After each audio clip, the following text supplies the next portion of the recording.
On est à Chaumont-sur-Tharonne pour parler de l'inquiétude des parents d'élèves. L'unique école de la commune pourrait perdre une classe à la rentrée de septembre. Alors les parents d'élèves, bien sûr, sont en colère. Ils prennent la parole et ça s'appelle « C'est vous qui le dites ».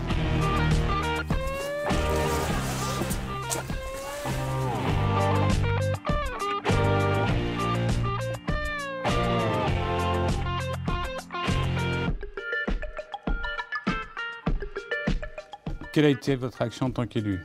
Il y en a marre, c'est fatigant. La ruralité, on n'y touche pas, mais en fait, si on continue à la déshabiller. Les mairies, on n'y touche pas, on continue à leur retirer des compétences. Vous avez réalisé des investissements récemment? Oui, j'ai réalisé des investissements récemment. Écoutez, vous êtes là justement dans un centre de loisirs tout neuf, qui a coûté 500 000 €. Si j'avais su qu'on nous retirait une classe, est-ce que la commune aurait investi ou est-ce qu'elle n'aurait pas dimensionné son outil plus petit? Voilà, ça c'est une vraie bonne question.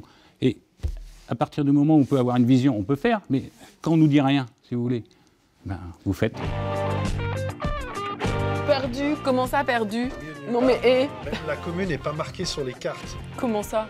Et en plus, Faux, et en plus, il neige. Quelle a été votre réaction? Une réaction de colère.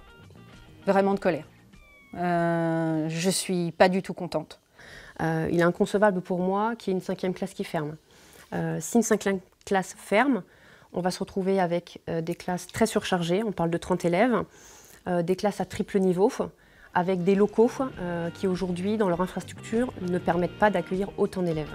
Est-ce qu'on doit faire subir ça à nos enfants, en fait? C'est ça, la vraie question. C'est s'il y a des triples niveaux, s'il n'y a pas l'organisation matérielle pour les recevoir, est-ce que voilà, ils doivent subir ça? Non, et on est vraiment là, les parents, pour empêcher ça.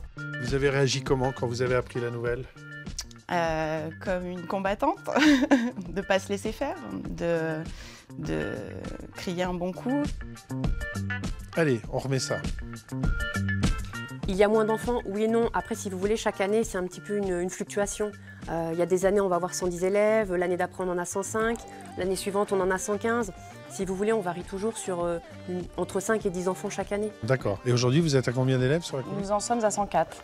104. Ouais. Donc il en manque quoi, 7-8? Oui, oui, à peine. À peine, 3-4.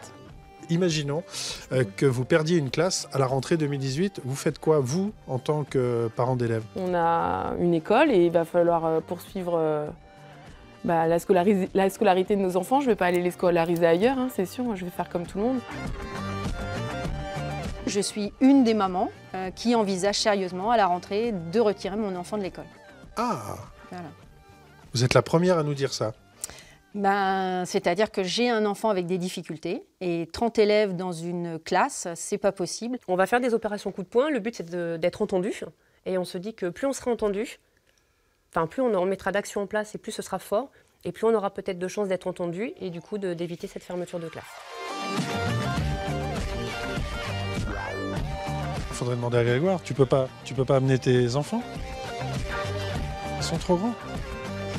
Parce que tu scolarises tes gamins ici et c'est bon, il en manque 3.